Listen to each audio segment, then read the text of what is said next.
जब मैं रतलाम आ रहा था तो बीजेपी के मंडल अध्यक्ष ने मेरे पे हमला किया, मेरी गाड़ी के कांच फोड़ दिए। कुछ 25, 30, 40 लोगों को लेके आए, तो मेरे पत्थर आया, मेरी गाड़ी पे फेंका। हम गाड़ी चल रही थी, कुछ 5-25 लोग आए, पत्थर गाड़ी में लगा, कांच फूट गया, हमारी गाड़ी आगे आ गई। वहाँ पुलिस खड़ी थी, एविडेंस के रूप में पुलिस ही है। वीडियो भी आ गए होंगे, वीडियो भी आएंगे। तो ये चौथा हमला है मुझे कि मध्य प्रदेश में नशा अद्भुत और अकल्पनीय हो गया है। भारतीय जनता पार्टी के लोग नशा बेचने में लिप्त हो गए। उनका और उनके परिवार का, बीजेपी का और बीजेपी के परिवार वालों का हर नशे से संलग्नता है। वो चाहे शराब की दुकान किसी भी शहर की आप देखोगे तो पीछे से पार्टनरशिप बीजेपी के नेताओं की रहती है। चाहे किसी भी तरह का नशा होता है, उसको के पीछे बीजेपी का सरगना होता है। अपने मध्य प्रदेश को हम सबको बचाना है। हमारे युवा पीढ़ी इसमें ग्रसित होती जा रही है। नरेंद्र मोदी की रिपोर्ट है, नरेंद्र मोदी की रिपोर्ट है कि नए बच्चे शराब ज़्यादा पीते हैं। सबसे ज़्यादा खपत नशे की मध्य प्रदेश में हो गई है। उड़ता पंजाब से ज़्यादा उड़ता मध्य प्रदेश हो गया है। मेरा दायित्व है, विपक्ष की भूमिका मुझे निभाना चाहिए। मध्य प्रदेश का वासी हूँ, इसलिए मुझे बोलना चाहिए।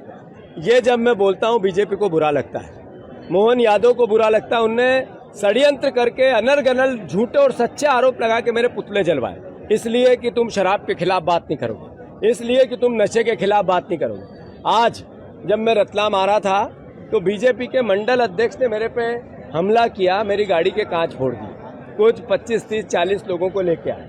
ये जो घटना है, ये मैसेज क्या है? क्या मध्य प्रदेश की चरित्र ऐसा तो नहीं था?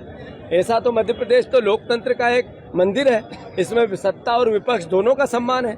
हमारे पहले के नेता थे यहीं के, जो कोठारी जी थे, सभ्य थे, भाषण अच्छे देते थे, लोगों से अच्छे संवाद रखते थे। रतलाम की एक अपनी परंपरा है, चुनाव की जगह चुनाव, विचारधारा की जगह विचारधारा, फिर आपस में मिलते जुलते थे। ऐसे ही हमारा पूरा मध्य प्रदेश था। हालात ये है कि इतनी नफरत क्यों? अगर नशा बिक रहा है तो मुझे बोलना पड़ेगा। अरे मोहन भैया, आप क्यों नहीं दे रहे हो 3,000 रुपये बहनों को?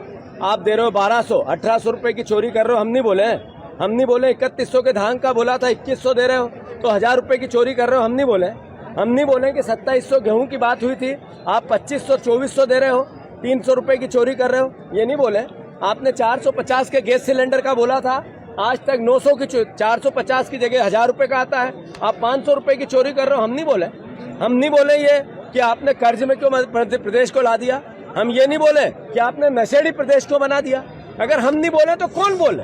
तो मैं आग्रह करता हूँ कि अगर मेरे पे हमला करके भी नशा कम कर सकते हो तो करो, मेरी हत्या करके भी नशा कम कर सकते हो तो करो।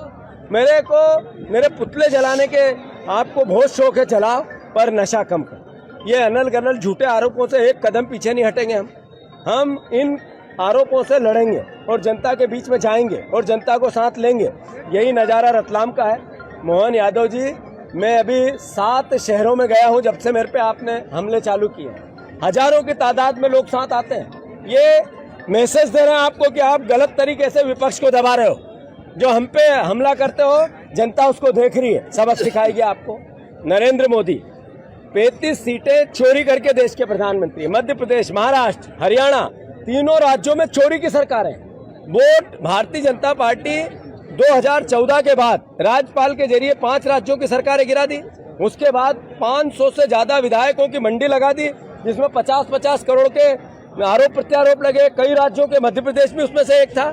उसके बाद आपने रिसोर्स पॉलिटिक्स की, विधायकों को एक साथ ले जाकर रिसोर्स में बिठाते हो और 1 महीने में सरकार बदल देते हो। अब उन्होंने एक नया, इधर के वोट रतलाम के इंदौर ले जाओ, इंदौर के बम्बई ले जाओ, बम्बई के यहाँ लाओ, इस तरह का नया फिनोमा, ये आयातित वोटों की राजनीति चालू कर दी। फिर ईवीएम में फैक्शन चालू कर दिया।